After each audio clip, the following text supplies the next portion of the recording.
It's Janet the Kuypers. Janet the Kuypers.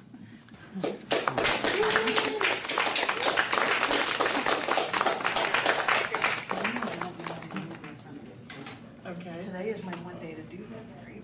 Yep. I mean, come on. You can do it anytime, actually. I made all of these things I made from moon things.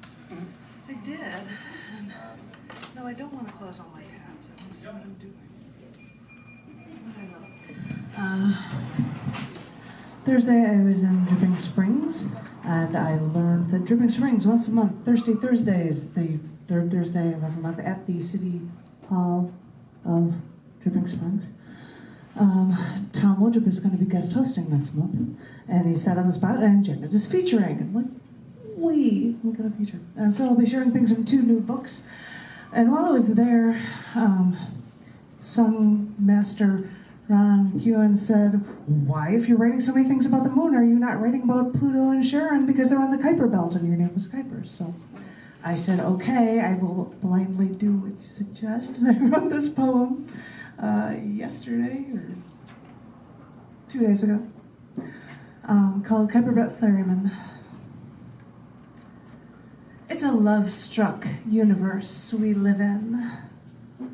We searched out to what we thought was the very edge of our solar system, and what we found was an interlocking love affair between Pluto and Charon. I know, Pluto was demoted from planetary status August 2404. It's a dwarf planet now, a member of the infamous Kuiper Belt. But on my birthday, 28 years earlier, an astronomer discovered a bulge in images of the planet Pluto, and they discovered Pluto was in a very close dance with a partner they named Charon, discovered in place that were taken 5 years before I was even born. Astronomers wanted to name their newfound moon something more catchy than their usual string of digits, so the astronomer/discoverer suggested Charon, only because it sounded like a nickname for the discoverer's wife. But when Pluto in mythology is defined as the Roman god for death, Hades, the astronomers laughed at the coincidence that Charon is a Greek mythological figure for the ferryman of the dead. So, wow, how closely does Pluto now intermingle with Charon, especially when Charon is just so large when compared to Pluto that they actually share a center of gravity, not in Pluto, but between them.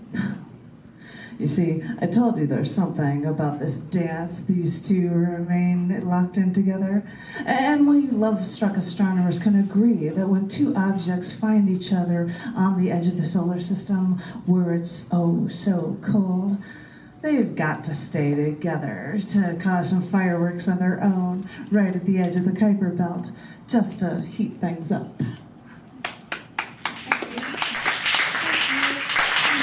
Instagram, and I'm going to show it to you on my little screen. Here it is, voila. I'm going to look it to you like this, and then I'm going to show it to you like this. And it's a footprint. You're like, what on earth is that thing? And, and the poem actually relates to this thing, and I'm going to read it to you from my copy, which is really hard to see, but I'll do what I can. Thank you very much. I'm sorry, myself's in the way. That's what I get for just taking too much space. This one was written on the 17th. Just past dark, my bare foot stepped straight through sawdust. I saw the ridges, shadows, contours of my foot. I thought about that boot print, now enshrined on the lunar surface. Those ridges, shadows, contours. On a night like this, I'll bask in the moonlight, and then I'll dream.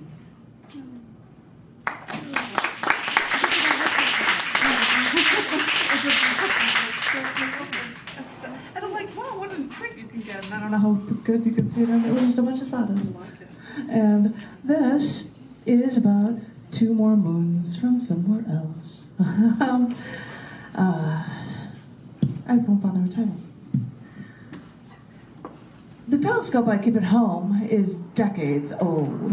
It was my sister's when she took an astronomy class, and I, as a small child, fell in love with all of outer space.